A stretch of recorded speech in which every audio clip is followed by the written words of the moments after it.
Hello everyone. So what I want to do is I want to take some time to talk about a concept of wave number, which is probably new for a lot of people. But before I do it, I want to talk about how we represent waves in time first. So let's think of our wave in time. All right, so I have some time axis, and I have my displacement as a function of time on this axis. And I have some wave, right? Some cosine or sine wave. So one of the things to notice about this wave is that we have a period associated with this wave in time, so the period t. But this distance from peak to peak, in terms of sines and cosines, we also know that this is 2 pi, right? Well, the ratio of t over 2 pi, this is actually the angular frequency, right? So our angular frequency is 2 pi over t. So let's actually take a look at where that comes from, where the angular frequency comes from. Let's look at our equation that describes what we've just drawn. d of t is equal to d sine omega t plus phi, right? So this is what we have for simple harmonic motion. I've done a sine here instead of a cosine here, but that's totally fine, right? A cosine is just a shifted sine wave. Okay. Well, what is this? This is equal to d times sine of 2 pi over t, but I'm just gonna move the period over here, plus phi. So we know that as sine moves from one position all the way to the next one, we know that should be 2 pi, right?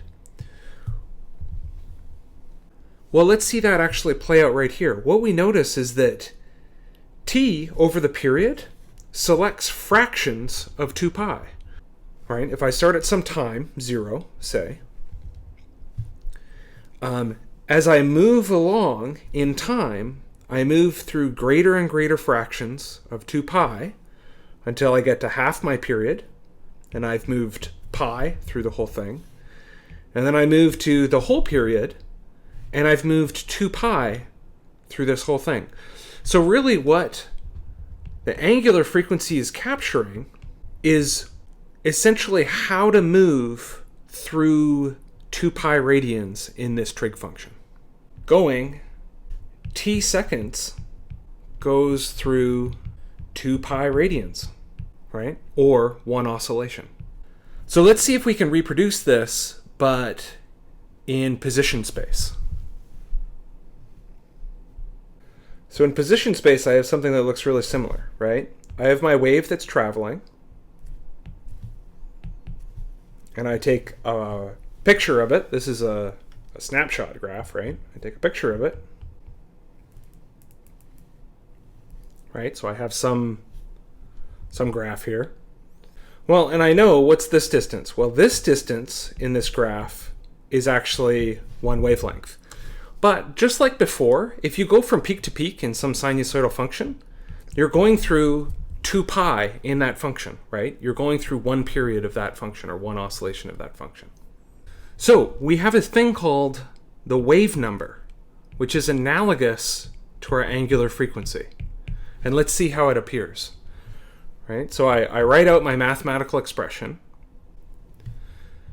And what's this equal to? Well, it's equal to d sine of 2 pi, again, times x over lambda plus phi.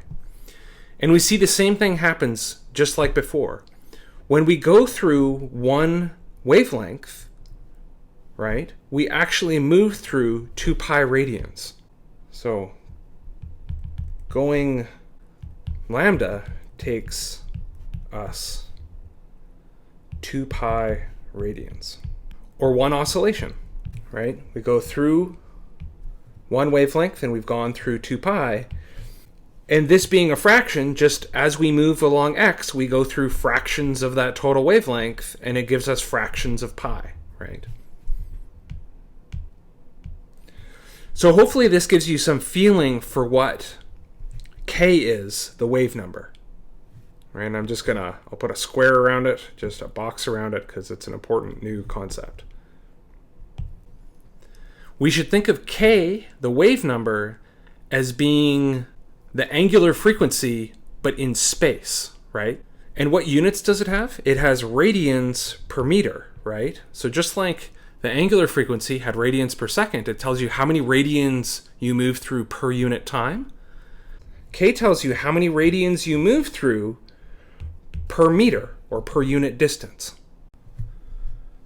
The final thing I think we should note is that it's possible to rewrite our velocity now in terms of these new variables. So we know that our wave speed is given by the velocity is equal to the frequency times the wavelength. Well, what do we know? The frequency is omega over 2 pi, and lambda is equal to 2 pi over k, the wave number. And we see that the 2 pi's canceled out, and we're left with omega over k as our velocity. So this is another way to get at the velocity. The velocity is encoded in this information as well, which is really useful, because then you can just read it right off of the equation.